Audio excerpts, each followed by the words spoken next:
বর্তমান প্রধানমন্ত্রী ডাক্তার ইউনূস দারুণ কাজ করছেন, এই বিষয়ে আপনার বক্তব্য কি? সব থেকে আমাকে ভালো লেগেছে ডাক্তার ইউনূস বলেছে যতগুলো মাদ্রাসা মসজিদ আছে তাদের সমস্ত কারেন্টের বিল ফ্রি, এবং সেখানে 1 সেপ্টেম্বর থেকে যতগুলো গেম আছে ফ্রি ফায়ার থেকে শুরু করে যত গেম সেগুলো নিষিদ্ধ করেছেন। আর একটা তারিখ দিয়েছেন, সেই তারিখ থেকে বাংলাদেশের পর্ন সাইটকে অফ করে দেওয়া হবে, পর্ন কেউ দেখতে পাবে না। জোরে বলুন সুবহানাল্লাহ। বড় কষ্ট লাগে, আমি তেনাকে দোয়া দেব, সাধুবাদ দেব। আরবে আছে কেউ যদি চুরি করে তার হাত দুটো কেটে দাও, যার কারণে মক্কা মদিনায় হজ হয়ে গেলে কি করতে হয়? কি করে? লড়ি লড়ি চপ্পল ফেলতে যায়, যদি সোনার জিনিস পড়ে থাকে কেউ হাত দেবে না। আপনারা জানেন আরবে আজান হয়ে যায় মক্কা মদিনায়, আর দোকানিরা দোকান খোলা থাকে, নামাজ পড়তে ঢুকে যায়। কি হয় স্যার, ঠিক তো? কিন্তু মালে কেউ হাত দিবে না। আপনি যদি আমাদের বর্তমান টাউনে মনে করেন ইয়াসিন ভাই বলে গেছে দোকান খোলা থাকবে, নামাজ পড়তে যাবি, ঘুরে এসে দেখবে দুটি চানাচুরু নাই, সেটাও নিয়ে পালিয়েছে। কেন? চোরে তো ভর্তি। কথাটা ঠিক বলেছি না বলি না? কথা বলে বাস্তব কথা। কেন? এখানে চুরি করলে হাত কাটা হয় না, এখানে চুরি করলে শাস্তি দেওয়া হয় না। বড় কষ্ট লাগে যদি কেউ পরকীয়ায় ধরা পড়ে, কারুর বিবির সাথে ধরা পড়ে, আমাদের দেশে বিচার হয় 1 লাখ টাকা জরিমানা কর, রিহাই হয়ে গেল 1 লাখ টাকা জরিমানা দিয়ে। এ আমার মুসলমান যুবক, আমার ভাইরা শুনে যান, ইসলামী শরীয়তে জরিমানা হারাম। জরিমানার টাকা যারা খাবে হারাম খাবে, জেনে রেখে দিবেন। আপনি জিনা করার টাকা খাচ্ছেন। হযরতে উমরে ফারুক রাদিয়াল্লাহু তাআলা আনহু, তিনার সন্তানকে গাছে বাঁধা হয়েছে।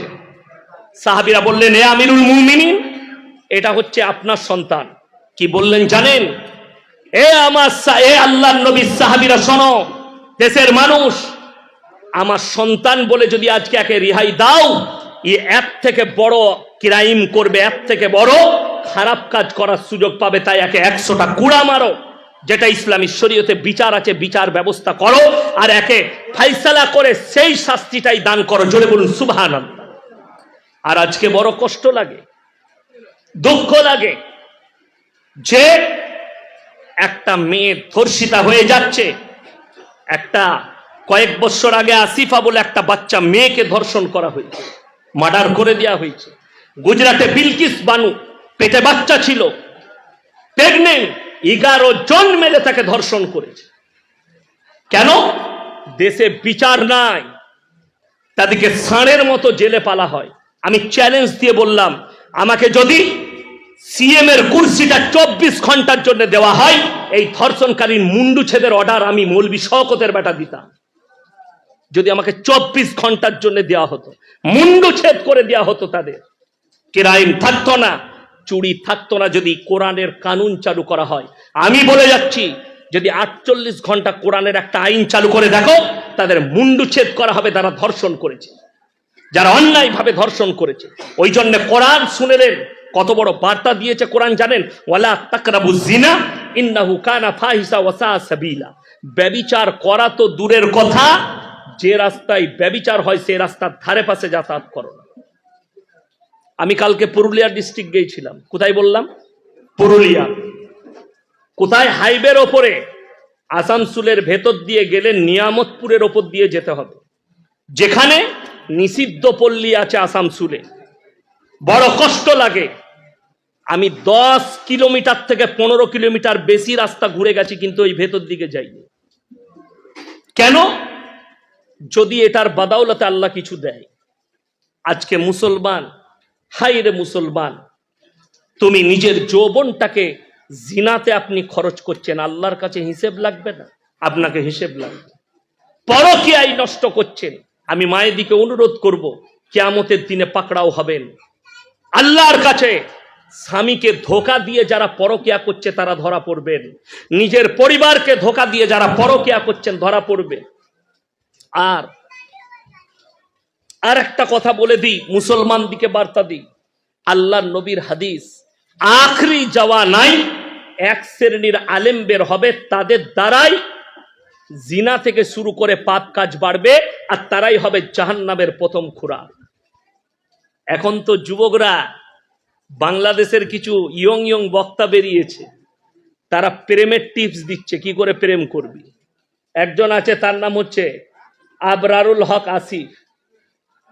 আমি খালি বাংলাদেশে যাই, ওরা বুঝতে পারবে কার পাল্লায় পড়েছি। দাওয়াত হয়েছে 25 সালে, এখন তো যাব না, 24 সালেও খালি নাই, ফেব্রুয়ারি পর্যন্ত খালি নাই, বলেছি 25 সালের দাওয়াত লুবো, তখন তারা বুঝতে পারবে কার পাল্লায় পড়েছে। এ দাওয়াত দিচ্ছে লোককে, যে মেয়েটা তোমাকে রাস্তায় ভালো লাগবে, জানবে সেটাই তোমার জন্য।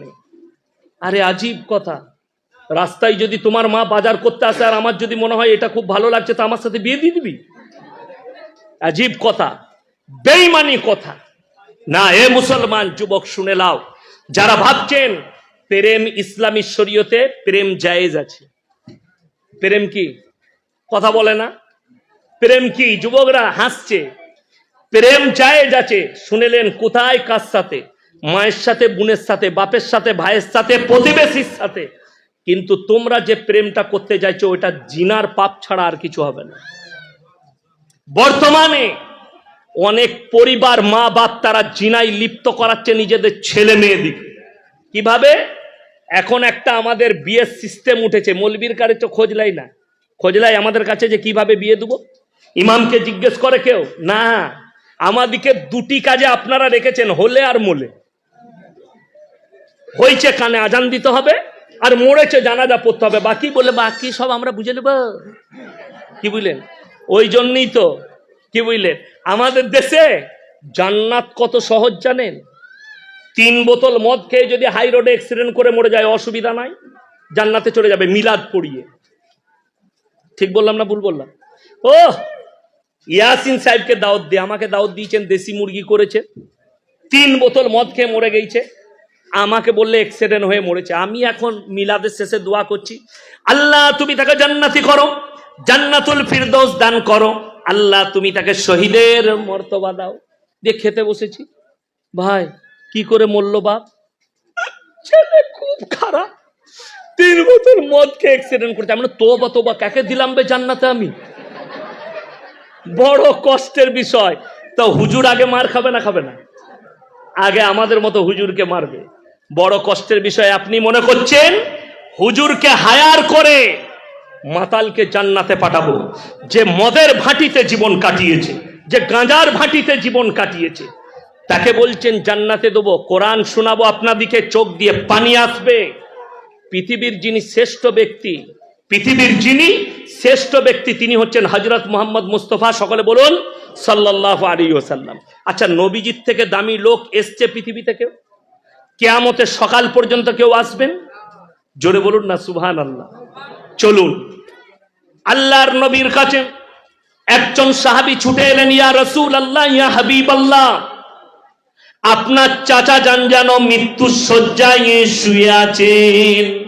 নবীজি ছুটে এলেন আর চাচার হাতটা টিপে ধরে বললেন, চাচা তুমি একবার কলমা পড়ে নাও, একবার কলমা পড়ো, আমি আল্লাহর কাছে কেঁদে কেঁদে তোমার জন্য দোয়া চাইব।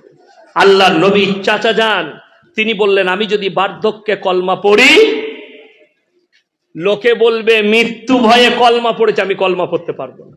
আল্লাহ আয়াত পাঠালেন, ইন্নাকা লা তাহদি মান আহবাবতা ওয়ালাকিন্নাল্লাহা ইয়াহদি মান ইয়াশা। হে আমার নবী, হিদায়েতের দপ্তরটা কার হাতে? সকলে বলুন আল্লাহর হাতে। আমার ইচ্ছা নেই তোমার চাচা কলমা পড়তে পারবে না, রাসূলের চোখে পানি। নবীজির চাচা দুনিয়া ছাড়লেন। ভালো করে শুনবেন কথাটা। যেমনি দুনিয়া থেকে চলে গেলেন, আল্লাহর নবী হাত তুলে বসলেন। কার জন্যে? চাচার জন্যে।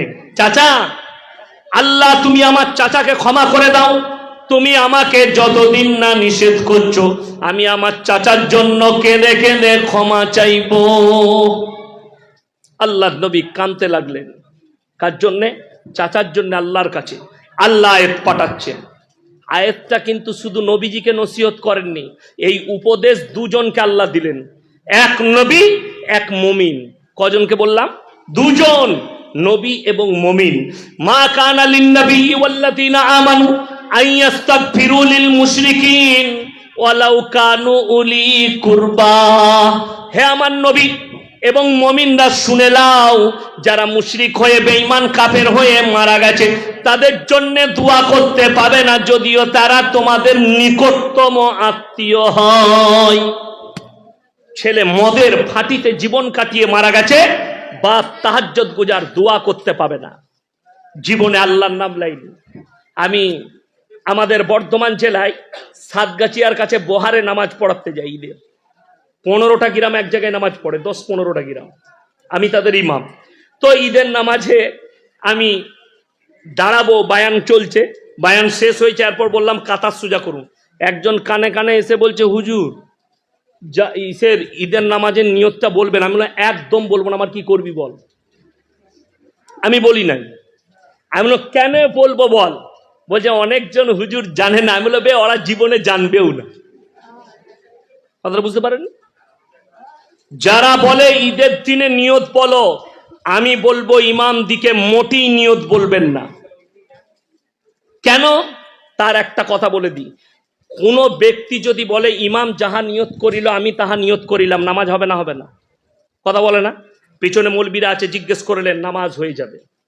কিন্তু কেউ যদি দরুদ শরীফ না পড়ে, সানা না পড়ে, তসবি না পড়ে, আত্তাহিয়াতু না পড়ে, দরুদ শরীফ না পড়ে, নামাজ হবে? ওইগুলো একটাও জানে না, খালি বলছেন নিয়তটা বলে দাও। কি বলে? ওই জন্য তো দেখবেন অনেক 5 ওয়াক্তের মুসল্লিদের পাশে অনেক যদি বেনামাজি, মানে সে ঈদ আর বকরা ঈদ পড়ে, সে শ্বশুর একটা তোয়ালি দিয়েছে, লাগিয়ে চলে গেছে। স্টাইল কি, জামাটাও শ্বশুরের, আন্ডার প্যান্টও শ্বশুরের, লুঙ্গিও শ্বশুরের, দিয়ে একদম 5 ওয়াক্ত সালা আতর লাগাচ্ছে, একদম 96 মজমুয়া। নিয়ত বেঁধে আল্লাহ আকবার, ইমাম সাহেব হাত যাচ্ছে, ও এনুর তাকাচ্ছে, কি করছে বেড়া, ও চালাচ্ছে। ওরা 3 বার করেছে, ও 5 বার চালাইছে। জানি না তো চালাবে কি করে। কেন? ও তো আর কোনোদিন আসবে না, খালি ঈদ আর বকরা ঈদ, আর জীবনে নামাজ পড়ে না। আমাদের দেশে 3টে কোয়ালিটির নামাজি, এক হচ্ছে 5 ওয়াক্তের, আর এক হচ্ছে জুম্মার, আর এক হচ্ছে ঈদ আর বকরা ঈদের। এই 3টে কোয়ালিটির নামাজি। যারা বেনামাজি আছেন, আল্লাহর ওয়াস্তে শুনে যান। আমাদের সমাজের অনেক লোক বলে, ইমাম দিকে বলে, ইমামরা যদি বলে ভাই তুমি নামাজ পড়ছো না, তুমি তো ভালো লোক, কি বলে জানেন? আমার মতো লোক নাই, সত্যিকারই লোকটা ভালো, অনেক উপকার করে, বড় উপকার করে, কিন্তু নামাজ পড়ে না। সে বলে আমি নামাজ না পড়তে পারি, কিন্তু আমার মতো ভালো লোক আপনি পাবেন না। এরকম লোক আছেন, সত্যিকারই ভালো লোক আছে, কিন্তু নামাজ সে পড়ে না, সে বলে নামাজ পড়ি না। তাদের জন্য এই উপদেশটা, যারা বেনামাজি আর বলেন আমি ভালো লোক, আমি নামাজ পড়ি না, তা কি হয়েছে? তারা শুনেলেন, তার বদলা আল্লাহ তাদেরকে দুনিয়াতে দিবেন।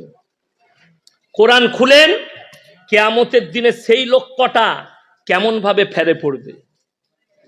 জান্নাতীরা যখন জান্নাতে প্রবেশ করবে, আর জাহান্নামীরা যখন জাহান্নামে প্রবেশ করবে, জান্নাতীরা তাদেরকে দাঁড় করাবে, ফি জান্নাতি ইয়াতাসালুনা আনিল মুজরিমিনা মা সালাকাকুম ফি সাকার। তোমরা কেন জাহান্নামে যাচ্ছে? তোমরা বলতে তো আমরা ভালো লোক, তোমরা বলতে আমাদের মতো লোক নেই, আজকে তোমরা জাহান্নামে